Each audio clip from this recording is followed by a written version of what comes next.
Acharam?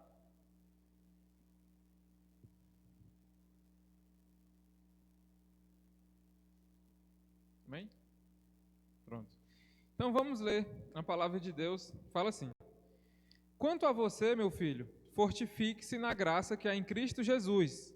E o que você ouviu de mim, na presença de muitas testemunhas, isso mesmo transmita a homens fiéis, idôneos para instruir a outros. Participe dos meus sofrimentos, como bom soldado de Cristo Jesus.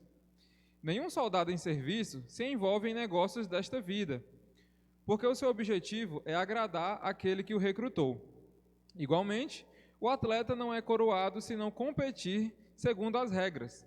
O lavrador, que trabalha, deve ser o primeiro a participar dos frutos. Pense bem no que acabo de dizer, porque o Senhor dará a você compreensão em todas as coisas. Verso 8. Lembre-se de Jesus Cristo, ressuscitado dentre os mortos, descendente de Davi, segundo o meu evangelho. É por ele que estou sofrendo até algemas, como malfeitor. Mas a palavra de Deus não está algemada. Por esta razão, tudo suporto por causa dos eleitos, para que também eles obtenham a salvação que está em Cristo Jesus, com glória eterna. Verso 11. Fiel é esta palavra. Oh, meu Deus. Só um minuto.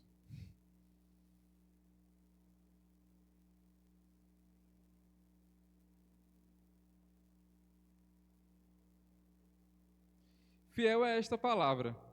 Se já morremos com ele, também viveremos com ele. Se perseverarmos com ele, também com ele reinaremos.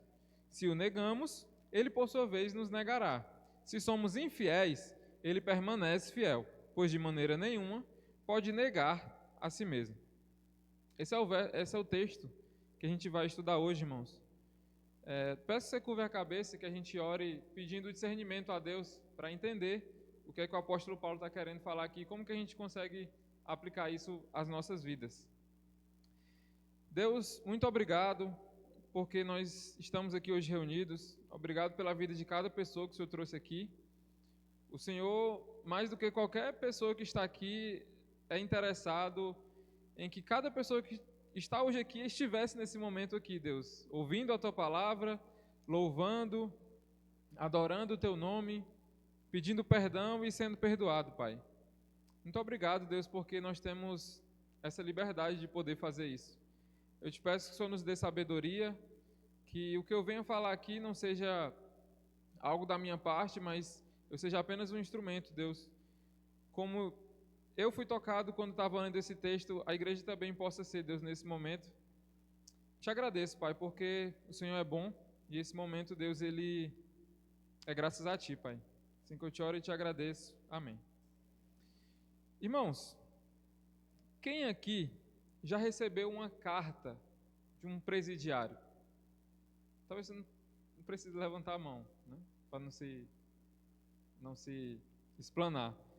Mas você já imaginou, talvez você está na sua casa e recebeu uma carta de um presidiário? Assim, do nada, você recebeu uma carta e aí está lá. Fulano de tal, presídio de Altos. Eu acho que é o presídio mais perto que tem aqui, né? O de Altos ali.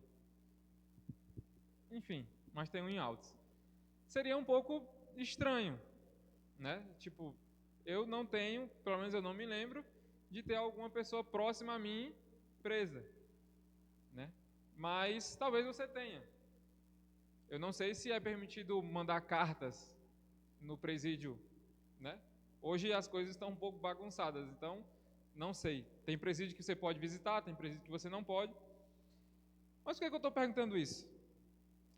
Paulo, quando escreve essa carta para Timóteo, ele estava preso. Ele era um presidiário. E ele não tem vergonha de falar isso. Ele fala isso durante a carta quase toda. Ele era um presidiário, ele estava preso, ele estava sobre algemas. E Timóteo recebe essa carta de um presidiário.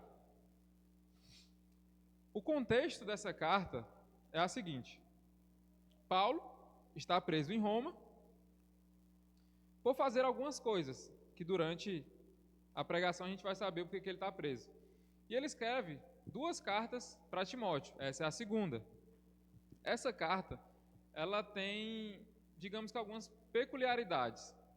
A gente pode entender essa carta como um mestre ensinando ao seu aprendiz como que vai ser a vida dele no seu ministério, né? Paulo tinha deixado Timóteo em Éfeso na primeira carta. Se você ler a primeira carta, o trabalho de Timóteo lá em Éfeso era combater os falsos mestres. Já tinha essa primeira carta e Paulo escreve uma segunda. Nos versos 4 e 6, se você quiser voltar no capítulo 1, Paulo fala duas coisas que a gente pode entender alguns dos motivos de por que Paulo está escrevendo uma segunda carta a Timóteo. No verso 4 ele fala: lembro das suas lágrimas e estou ansioso por ver você, para que eu transborde de alegria.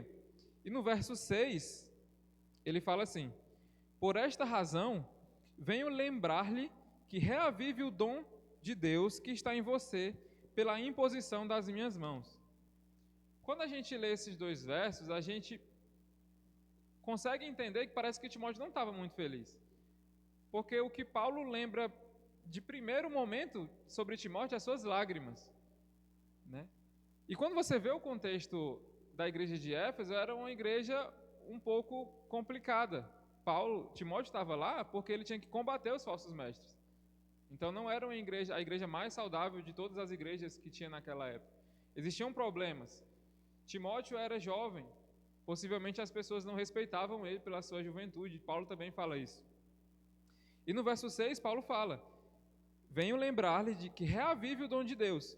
Então parece que Paulo escreve para um jovem que está ali no ministério, cuidando de uma igreja problemática, e que não está tão alegre assim como deveria estar. Talvez aquelas dificuldades que aquela igreja tinha estavam afetando a vida de Timóteo. E Paulo escreve essa segunda carta, para que ele se anime, para que ele reavive aquele dom que Deus tinha dado a ele. E que ele faça tudo o que deve ser feito, né? Se você tiver um tempo a mais, e eu tenho certeza que você tem, você pode ler toda a carta e você vai ver o que é que Paulo estava falando para Timóteo, né? Uma palavra muito que se repete muito aqui, uma ideia, é a ideia do sofrimento. E é justamente isso que a gente vai tentar falar hoje aqui, né? Então, indo para o verso 1, Paulo fala assim: quanto a você, meu filho, fortifique-se na graça que há em Cristo Jesus. E o que você ouviu de mim, na presença de muitas testemunhas, isso mesmo transmita a homens fiéis, idôneos, para instruir a outros. Paulo começa esse trecho falando, quanto a você. Dá a entender de eu estou falando com alguém, e aí eu me viro e agora com você é isso, isso e isso. E faz total sentido se a gente ler o finalzinho do capítulo 1. No capítulo 1, Paulo termina assim, verso 15. Só virar a página. Você já deve estar ciente de que todos os da província da Ásia me abandonaram. Entre eles estão Figelo e Hermógenes. Que o Senhor conceda misericórdia à casa de Onesíforo, porque muitas vezes me deu ânimo e nunca se envergonhou das minhas algemas. Pelo contrário, quando chegou a Roma, me procurou com persistência até me encontrar. O Senhor lhe conceda que naquele dia ache misericórdia da parte do Senhor. Você sabe, melhor do que eu, quantos serviços ele me prestou em Éfeso.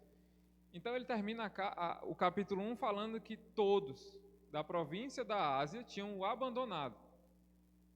Hoje, quando a gente pensa em Paulo, a gente consegue imaginar a grandeza de Paulo para o Evangelho, né? Ele foi conhecido como o apóstolo dos gentios. Eu estou falando longe? Tá bom, né? Tá bom. Ele foi conhecido como o apóstolo dos gentios, né? Ele foi um dos primeiros a, de fato, ir até os gentios, né? Sair daquele grupo ali dos judeus.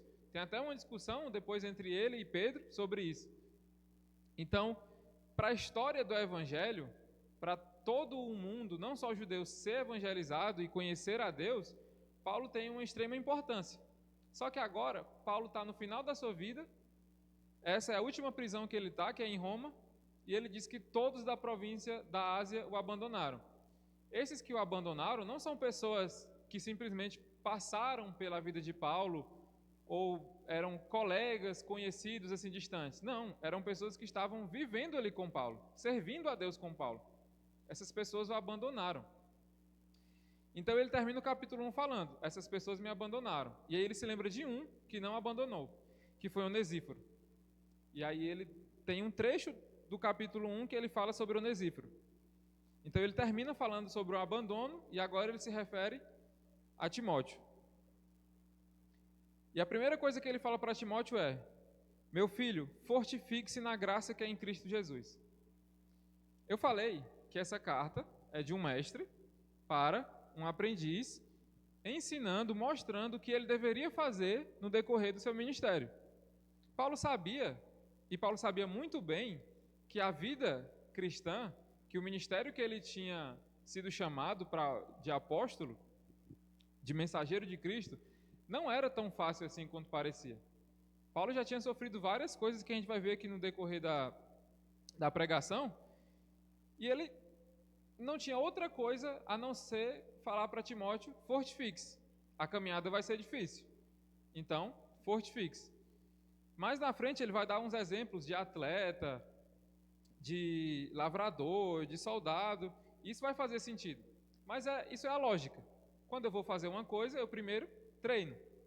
Se eu não treino, eu não consigo, geralmente perco, né?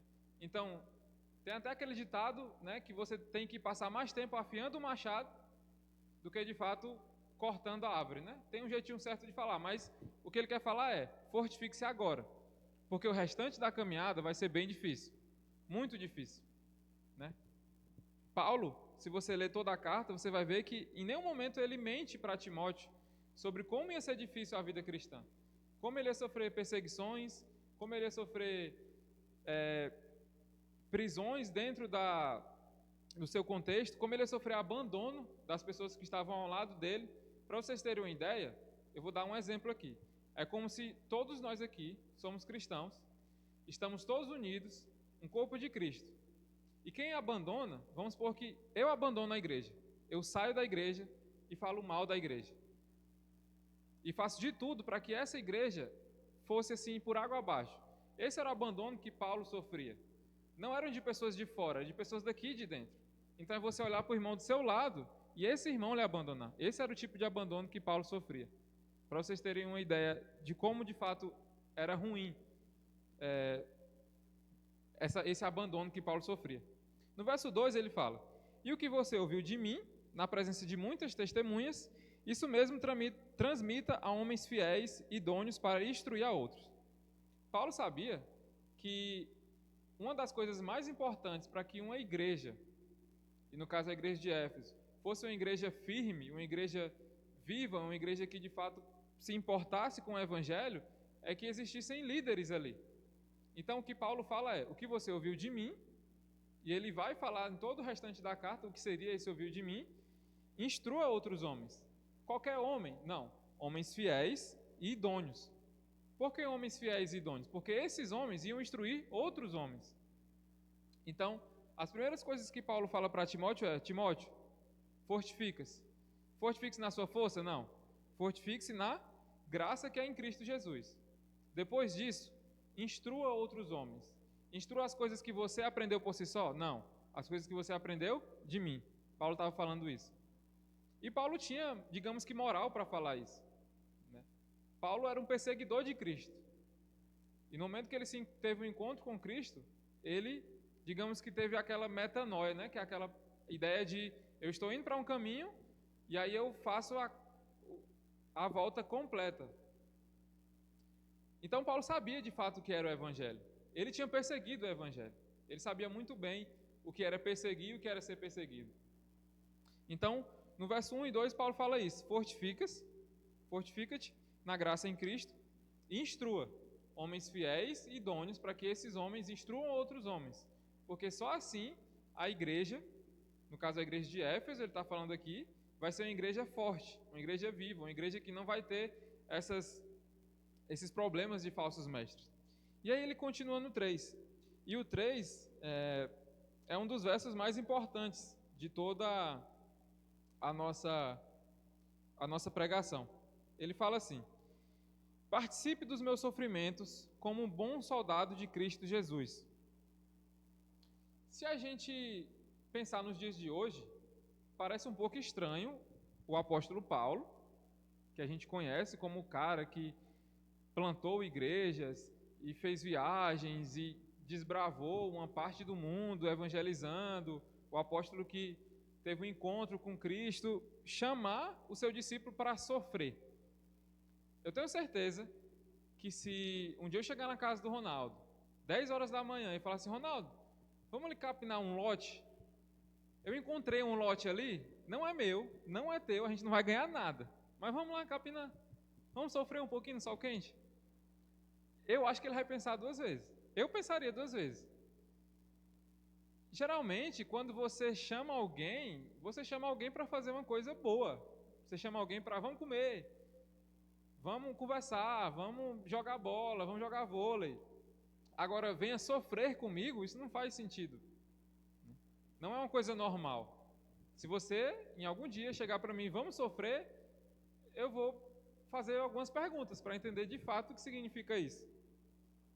Um exemplo, para mim, se você fala, vamos na academia, é a mesma coisa de falar, vamos sofrer. Eu não vou colocar muita fé nisso. Outras pessoas não. Outras pessoas talvez falem assim, vamos tirar 30 minutos de oração. Talvez para essa pessoa 30 minutos de oração seja sofrer. É triste, mas pelo menos para mim às vezes é. 30 minutos de oração para o cristão ser sofrer. É estranho falar isso, né? Mas é a realidade. Então Paulo chama Timóteo numa carta. Não foi nem presencialmente, né? É pior ainda, porque numa carta ele lê e fica, e agora? O que é que eu faço com isso? Porque se for pessoalmente eu consigo questionar. Na carta não. Paulo estava preso em Roma, Timóteo em Éfeso. E aí ele continua. No verso 4 ele fala, nenhum soldado em serviço se envolve em negócios desta vida, porque o seu objetivo é agradar aquele que o recrutou. Parece que Paulo mudou totalmente o assunto agora. Ele estava falando, venha sofrer comigo como um bom soldado de Cristo. Só que agora ele vai dar 3 exemplos de coisas, digamos que aleatórias, mas que quando juntas fazem sentido. Vamos tentar entender o verso 3 ao 7, todo junto. Ele primeiro chama Timóteo a sofrer com ele. Que sofrimento é esse? Não sei ainda, não sabemos. E aí ele dá um exemplo. Nenhum soldado em serviço se envolve em negócios desta vida, porque o seu objetivo é agradar aquele que o recrutou. O que Paulo está falando é, Timóteo, você tem uma missão. Todo soldado tem uma missão. Pode ser uma missão de resgatar alguém, pode ser uma missão de destruir alguma coisa, pode ser uma missão de levantar um muro, pode ser uma missão de capinar uma grama. Todo soldado tem uma missão, seja ela muito importante ou pouco importante. Paulo está falando, Timóteo, você tem uma missão, você é um soldado. Isso aqui é uma guerra. E você tem uma missão. Você vai perder tempo com as coisas desse mundo? Não. Você vai perder tempo tentando fazer aquilo, você vai tentar agradar aquele que o recrutou. Quem foi que recrutou Paulo? O próprio Deus. Quem foi que recrutou Timóteo? O próprio Deus. Então, o primeiro exemplo que ele fala é, Timóteo, você tem uma missão e quem recrutou você quer ser agradado, quer ser glorificado. Gaste tempo nisso. Não gaste tempo com as coisas vãs aqui.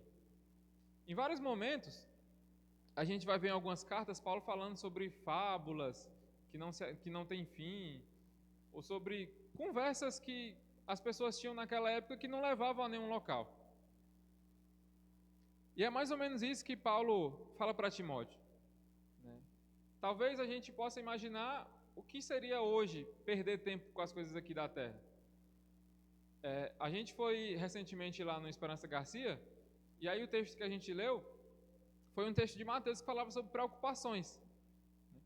Nós entregarmos as nossas preocupações a Deus, entendendo que todo dia vai ter uma preocupação. Se todo dia eu viver as minhas 24 horas pensando naquela preocupação, eu esqueço de Deus. Talvez isso seja uma coisa que eu perca tempo, que você perca tempo, né, com as preocupações aqui da terra. Timóteo tinha coisas naquela época que chamavam a atenção. Os jovens de hoje têm coisas nessa época que chamam a atenção para eles. Os adultos têm, as crianças têm. Todos nós temos coisas lá no mundo, e quando eu digo no mundo, é no mundo que a gente vive, que possa tirar o nosso foco de Deus. Então, o primeiro exemplo que ele dá é esse: você tem uma missão, não perca o foco. A sua vida aqui na terra é para cumprir essa missão. O segundo, ele fala: igualmente, o atleta não é coroado se não competir segundo as regras. Vocês já acompanharam a vida de algum atleta que foi pego no doping e aí ele perdeu às vezes o troféu? Eu torço para um time que teve um jogador que foi pego no doping. Só que esse jogador ele era muito ruim. E a torcida ficou feliz quando ele foi pego no doping, porque ele foi afastado do time. Só que agora imagina talvez eu não pronuncie certo, mas o Usain Bolt. O Bolt, todo mundo conhece o Bolt, corredor. Ele, de toda a história, né, do atletismo, ele é um dos maiores. Ele foi pego no doping. Eu não tenho certeza se o Michael Phelps também foi pego no doping, mas tem um cara da natação, confirma? Também foi pego no doping. Caras assim que competiam em alto nível. Só que simplesmente chegou um dia que descobriram que esse alto nível ele tinha um pouquinho de ajuda, né? Como a gente fala aqui, um pouquinho do jeito brasileiro. Eu não sei se eles perderam o troféu deles. Eu não sei se eles foram punidos assim. Eu sei que o Bolt foi depois da carreira dele, né? Então não sei quais foram as devidas providências que foram tomadas. Mas pensando em Timóteo, o que seria Timóteo viver como um cristão não seguindo as regras? Quais são as nossas regras? Onde é que a gente lê as nossas regras? Na palavra de Deus, na Bíblia. Paulo vai falar duas palavrinhas em algumas cartas que se repetem bastante, que é a sã doutrina. O cuidado com a sã doutrina. Ele vai repetir isso tanto em 1 Timóteo quanto em 2 Timóteo. E a sã doutrina é nada mais do que eu, de fato, olhar para a palavra de Deus e falar: isso aqui é suficiente, isso aqui é a minha regra e eu não vou acrescentar mais nada aqui. Porque se eu viver fora disso aqui, eu não vou ser coroado. Então, o primeiro exemplo, Timóteo, você tem uma missão, não perca o foco. O segundo exemplo, Timóteo, siga as regras. Chegue no final, mas chegue no final da forma certa. Como é a forma certa? Seguindo a sã doutrina, a palavra de Deus, a Bíblia. E o terceiro que ele fala é sobre o lavrador. O lavrador que trabalha deve ser o primeiro a participar dos frutos. E essa é a parte boa, talvez, de toda a vida cristã. Paulo fala para Timóteo: Timóteo, você tem uma missão, você tem que seguir as regras, vai ser difícil, você vai sofrer, mas tem uma recompensa. Que coisa boa, tem uma recompensa. E por que ele dá o exemplo do lavrador? Porque Timóteo, a partir do momento que entendia o seu chamado de semear o evangelho na vida das pessoas, essa semente um dia ia brotar, ia ter resultados. Talvez a maior alegria da sua vida não seja aqui na terra. Na verdade, não vai ser aqui na terra. A esperança do crente é no céu. A esperança do crente é o reino de Deus todo estabelecido no céu. O que Timóteo devia se lembrar era isso. Eu vou sofrer, eu tenho regras a seguir, eu não posso sair dessas regras, mas vai ter uma recompensa. Aqui na terra, não. Lá no céu. Por que não aqui na terra? Porque aqui na terra você vai morrer. No céu é uma recompensa eterna.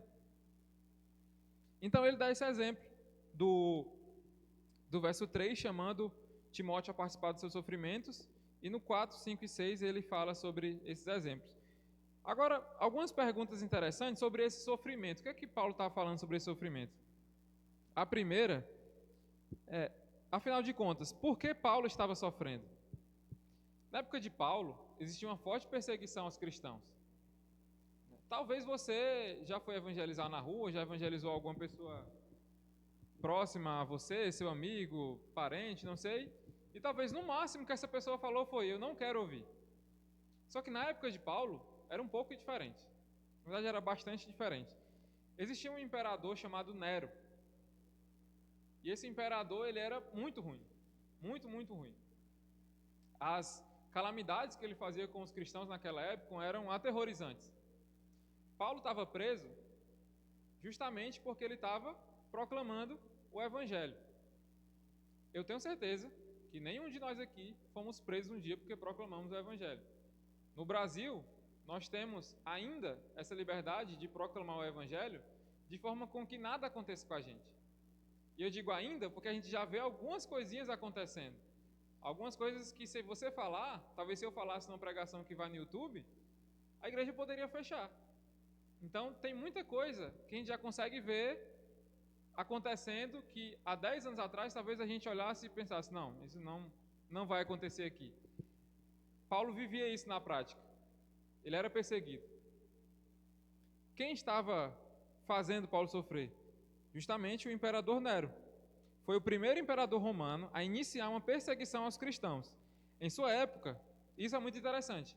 Na época de Nero, aconteceu um incêndio em Roma. Roma quase toda foi destruída. E quase todo mundo acreditou que foi o próprio Nero que colocou fogo em Roma. Ele não girava muito bem das ideias. A reputação dele não era muito boa no Império Romano. Mas ele perseguiu os cristãos. E aí colocou fogo na cidade, né, no Império Romano. De quem vai ser a culpa? Dos cristãos. Não tinha uma pessoa melhor para ele acusar, a não ser os próprios cristãos. Já que o pessoal não gostava de Nero, mas não gostava menos ainda dos cristãos. Então, nessa época, os cristãos foram mais perseguidos ainda, porque as pessoas acreditaram que foi os cristãos que colocaram fogo em Roma, por causa da perseguição. Sobre a vida de Paulo, Paulo chama Timóteo a sofrer. Mas será que, como é que foi a vida de Paulo? Foi toda de sofrimento? Teve algum momento de alegria ou não? E eu separei algumas coisas aqui. Primeiro, em 2 Coríntios, não precisa abrir, 12, do verso 2 ao 10. Paulo tinha um espinho na carne. Ele orou 3 vezes a Deus pedindo que esse espinho saísse. E a resposta de Deus foi: a minha graça te basta. Atos 27, Paulo passou por um naufrágio. Ele estava sendo transportado de uma cidade para outra e o barco que ele estava passou por um naufrágio. 2 Coríntios, capítulo 11, do 24 ao 28, e aí aqui eu quero que nós leiamos, 2 Coríntios, capítulo 11,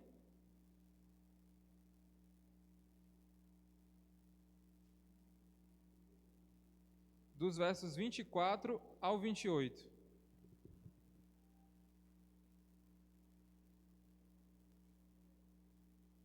Aqui resume algumas coisas que aconteceram com Paulo durante a sua vida. Fala assim: recebi dos judeus, isso é Paulo falando, recebi dos judeus 5 quarentenas de açoite, menos 1. 3 vezes fui açoitado com varas. 1 vez fui apedrejado. 3 vezes sofri naufrágio. 1 noite e 1 dia passei no abismo.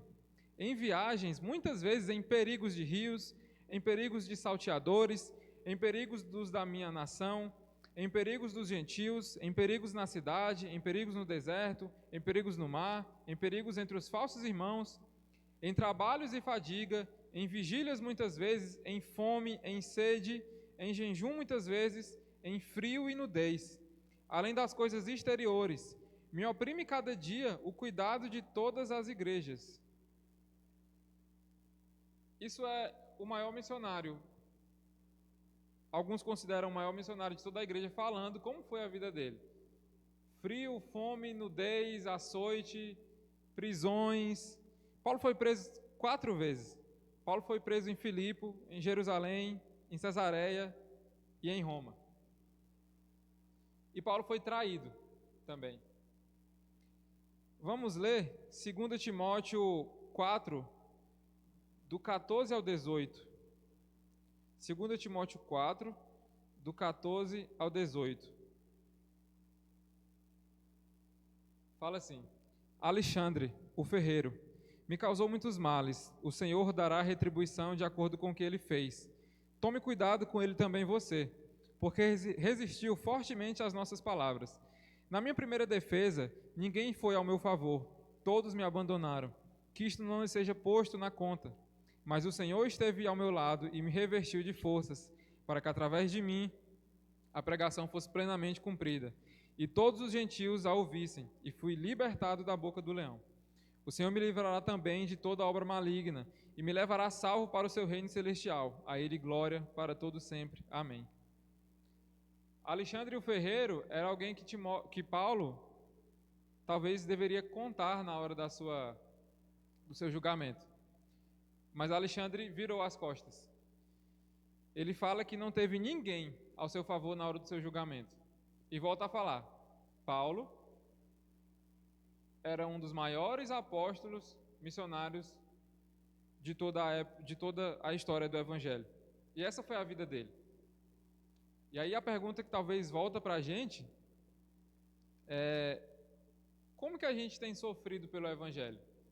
Você não precisa levar chicotadas e açoites e prisões e naufrágios, mas o Evangelho não é algo fácil de se aceitar e de se viver. O apóstolo Paulo é um exemplo. Nós temos um exemplo muito maior, Jesus Cristo. Jesus Cristo morreu com a morte de cruz, a morte mais vergonhosa que tinha naquela época. Morreu pelos nossos pecados. E aí, a pergunta de novo é: como que nós temos sofrido pelo Evangelho? Talvez, e eu tenho certeza que não aqui, você ouviu sobre Evangelho é ganhar, Evangelho é vida boa, Evangelho é prosperidade, é alegria. Só que tudo isso não faz sentido quando a gente olha para a vida de Paulo. A vida de Paulo foi desgraça atrás de desgraça. Mas no fim da sua vida ele ainda fala: a Ele glória para todos sempre. Amém. Paulo estava sofrendo, Paulo estava preso. Talvez se você olhar para essas bandeiras, você pode imaginar vários irmãos que estão nesse mesmo estado de Paulo, sofrendo, com fome, com frio, abandonado. E volto de novo à pergunta: como que a gente tem sofrido pelo Evangelho? Paulo continua a carta, já chegando no final, e no verso 8, ele fala assim: lembre-se de Jesus Cristo, ressuscitado dentre os mortos, descendente de Davi, segundo o meu Evangelho. É por ele que estou sofrendo até algemas, como um malfeitor. Mas a palavra de Deus não está algemada. Por esta razão, tudo suporto por causa dos eleitos, para que também eles obtenham a salvação que está em Cristo Jesus. O que Paulo está falando para Timóteo é: Timóteo, lembre-se de Cristo, lembre-se do sacrifício de Cristo. Se você lembrar do sacrifício de Cristo, você vai ver que o nosso sacrifício está sendo quase que nada. Não fazia sentido Timóteo sofrer tudo aquilo se não tivesse um bom porquê. E o bom porquê Paulo fala: é por ele que estou sofrendo até algemas, como um malfeitor. E o resultado desse sofrimento é o que ele continua falando: mas a palavra de Deus não está algemada. No Pregar a Palavra, quando a gente estava estudando aqui, não sei se foi o pastor Jair ou se foi o Lucas, fez uma comparação entre a palavra de Deus ser como um leão. Você solta um leão e ele faz o que ele tem que fazer. Ele devora, ele come, ele é o rei. Ele faz o estrago que ele tem que fazer, né? Um leão selvagem. A palavra de Deus, você só precisa expô-la, só precisa expor ela, né? Paulo sabia que, mesmo ele estando algemado, o evangelho estava sendo proclamado. E isso para ele era motivo de felicidade, era motivo de gratidão. Vocês viram a notícia esses dias que uma criancinha de 2 anos tinha sido condenada à pena de morte porque os pais tinham uma Bíblia? Não sei se alguns viram, né?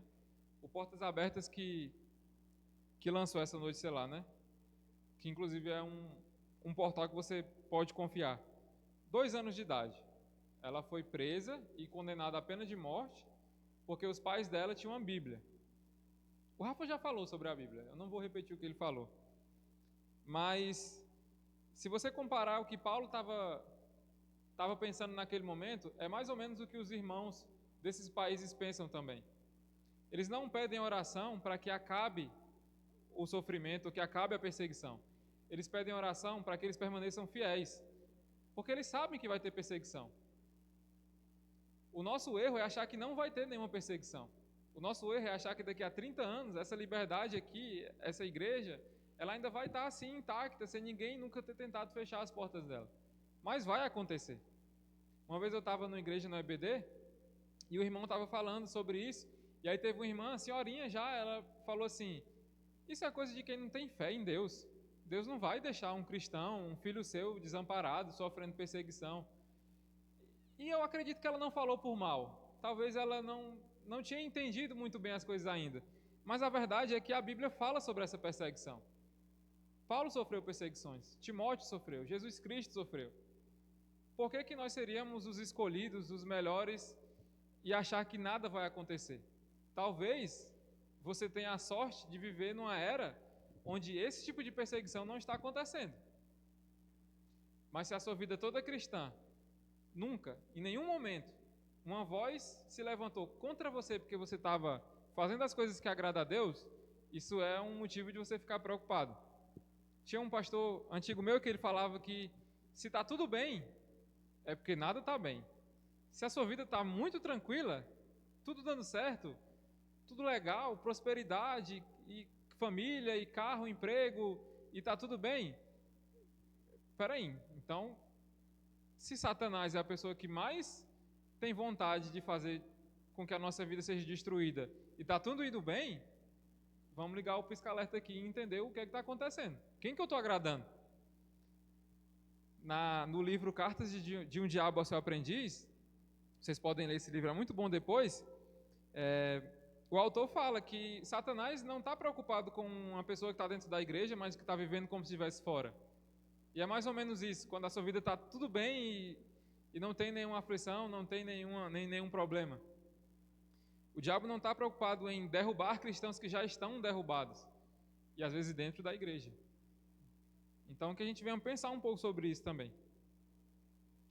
No versículo 10 ele fala: por esta razão, tudo suporto por causa dos eleitos, para que também eles obtenham a salvação que está em Cristo Jesus com glória eterna.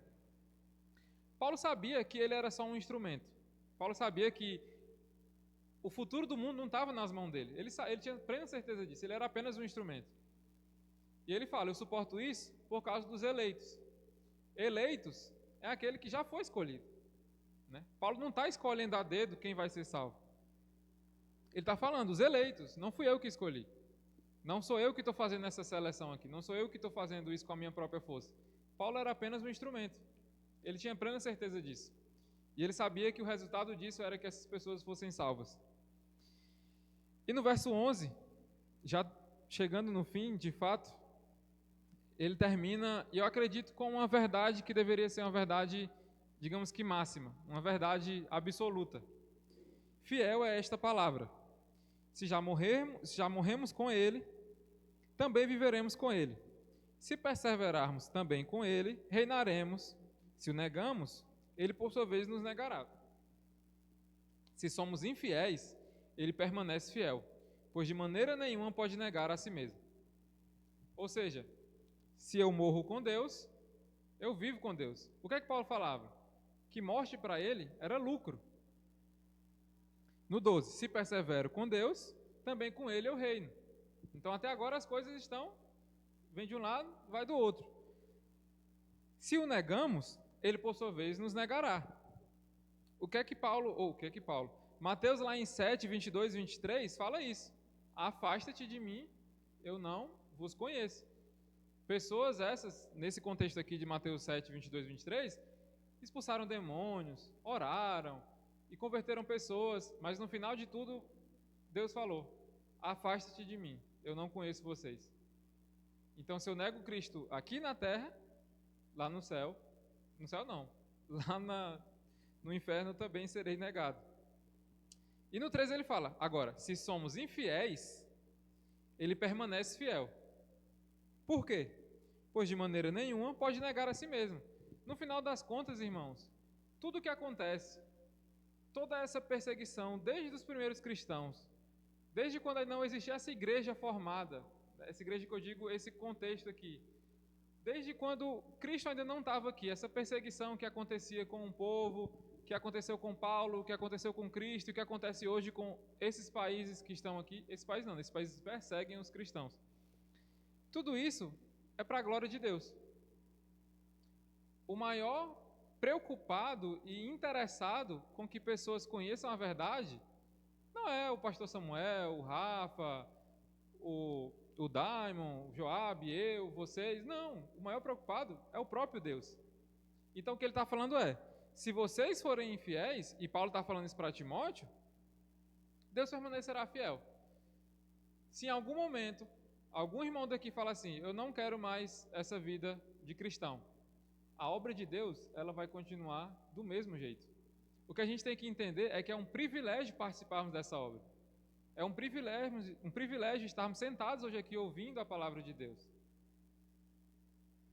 A Priscila e a Liz estão ali caracterizadas com algumas roupas. E aí vocês vão talvez olhar para elas e verem que não é simplesmente uma roupa qualquer. A Priscila só está mostrando as mãos e o rosto. E deve estar calor ali também. Ela está sacrificando no personagem ali que ela prometeu. A Priscila está fazendo isso para lembrarmos de algo. Mas acontece isso real nos dias de hoje. Mulheres não podem mostrar o corpo, o braço. Pessoas não podem dar com a Bíblia debaixo do braço. Nós gostamos de dar debaixo do braço, né? Eu lembro quando eu me converti, eu comprei uma Bíblia grandona assim, botava aqui debaixo do braço e saía pelo mundo. Evangelizando? Não, porque eu tinha vergonha. Mas eu andava com a Bíblia aqui debaixo do braço, porque eu era crente. E a Bíblia zona aqui. Não sei o cheiro dessa Bíblia também, mas ela estava aqui debaixo do braço. Pessoas não podem fazer isso no redor do mundo. O primeiro país que está aqui é a Coreia do Norte. Essa criancinha que foi condenada a 2 anos que tinha 2 anos e foi condenada à pena de morte, era lá na Coreia do Norte. Eu não sei esse país aqui, mas esse penúltimo é o Marrocos. Não é porque ele está no penúltimo local que não tem perseguição. Tem perseguição aqui também. E a oração desses irmãos é: irmãos, orem para que nós permanecemos fiéis. Eles entenderam que existe perseguição. Eles entenderam que essa perseguição vai aumentando com o decorrer do tempo. Que quanto mais o tempo vai passando, essa perseguição vai aumentando. E a oração deles é essa: que a gente permaneça fiel. Irmãos, após ler isso tudo, o que é que a gente consegue de fato tirar para a nossa vida, né? O que é que Paulo queria falar para Timóteo e o que é que nós hoje conseguimos de fato entender? Para Timóteo, Paulo queria que ele se preparasse para todo o sofrimento que o ministério estaria o esperando, mostrando a ele em quem deveria lembrar todos os dias da sua vida e pelo que esse sofrimento valia a pena. Timóteo deveria se lembrar que morrer com Cristo significava viver com Ele, mas o negá-lo seria fatalmente o pior fim que um homem poderia ter, o fim sem Deus. A decisão de viver com Cristo significa sofrer, mas sofrer com Cristo. E no final das contas, sofrer com Cristo é viver eternamente ao seu lado. Agora, negá-lo aqui na terra é o pior fim que qualquer homem pode ter. É viver eternamente afastado de Deus. Isso era o que Paulo queria que Timóteo entendesse, que seria difícil, mas que Cristo estaria com ele. E o que é que a gente consegue entender? O primeiro é que nós devemos nos fortalecer na graça de Cristo Jesus para caminhar na vida cristã. Como é que a gente faz isso? É indo na academia? Não, pode ir na academia, mas a não ser que quando você chegue lá tem alguém pregando, fazendo um EBD e durante que você está fazendo, não tem isso aqui, né? Se fortificar na graça de Cristo é eu manter as minhas disciplinas espirituais, é a oração, é o jejum, é eu ser sincero comigo e entender que eu não sou forte o suficiente, que todos os dias da minha vida eu preciso de Deus. Isso é se fortificar na graça de Cristo. É algo que não vem de mim, vem de Deus. Eu sou sincero, eu não consigo, Senhor, me ajuda. Isso é se fortificar. Segundo, devemos entender que o Evangelho é sofrimento e perseguição, como Paulo diz em 2 Timóteo 3,12. O Rafa já leu aqui. Todos aqueles que querem seguir a Cristo serão perseguidos. Todos aqueles que viveram na época de Paulo? Não. Todos aqueles que moram na Coreia do Norte, na Nigéria, na Somália, na Índia, na Arábia Saudita? Não. Todos aqueles. Se nós aqui no Brasil escolhemos seguir a Cristo, nós seremos perseguidos. E terceiro, como Timóteo deveria participar do sofrimento de Paulo, nós hoje devemos participar dos sofrimentos dos irmãos que estão sendo perseguidos. E como que a gente faz isso? Talvez você não conheça ninguém que esteja em nenhum país desse, né? Mas não necessariamente você precisa ir até lá para participar. O primeiro é sofrendo com eles na proclamação do Evangelho. Devemos aproveitar a liberdade que temos de anunciar o Evangelho em nosso país.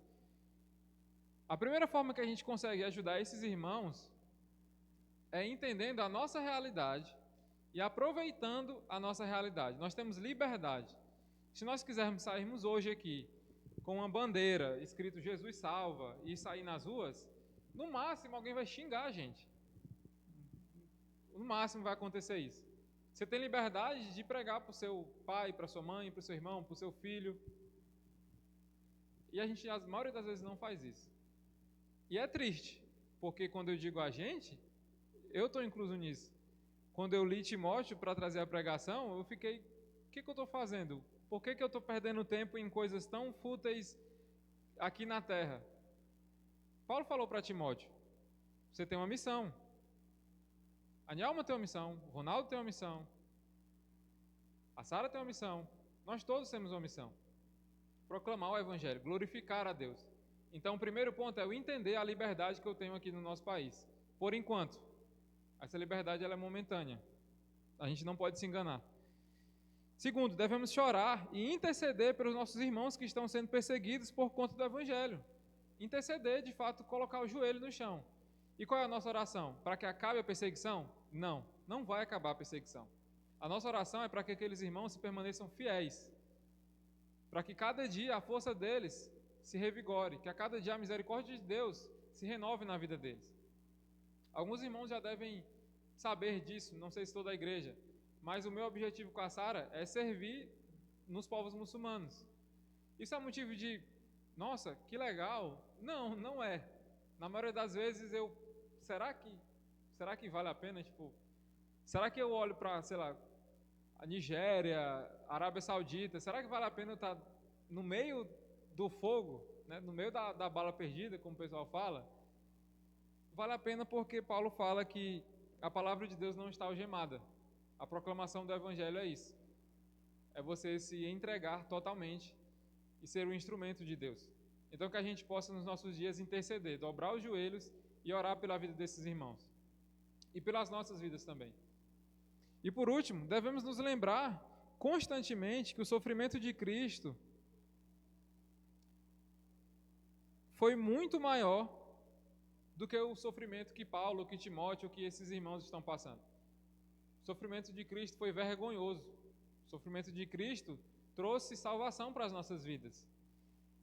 Por mais que um irmão de qualquer nação que esteja aqui, missionário, tenha a maior boa vontade de se entregar para a polícia e falar, morra no meu lugar para que salve outras pessoas, não vai acontecer. A única pessoa que de fato morreu e que entregou sua vida e que trouxe salvação foi Cristo. Que a gente possa se lembrar todos os dias que o sacrifício de Cristo foi muito, muito maior do que o nosso sacrifício. O nosso sacrifício hoje é quase que zero quando comparado com o que Cristo fez por nós. Então que a gente venha se lembrar disso nos nossos dias. Nós venhamos se lembrar que esses irmãos estão sendo perseguidos, né?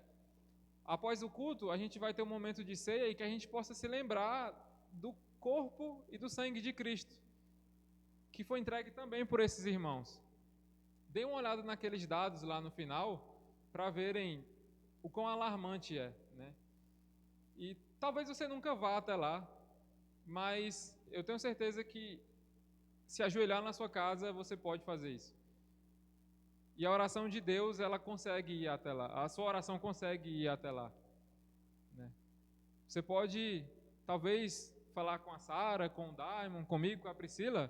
Se você quiser ter contato com algum irmão que esteja lá, a gente consegue fazer isso também, né? Se você quiser conhecer um pouco mais da realidade. Mas que a gente possa aproveitar da nossa liberdade enquanto ela existe. Porque se nós entendemos que seguir a Cristo é ser perseguido, essa perseguição ela acontece, sendo forte ou sendo fraca. Amém? Vamos orar?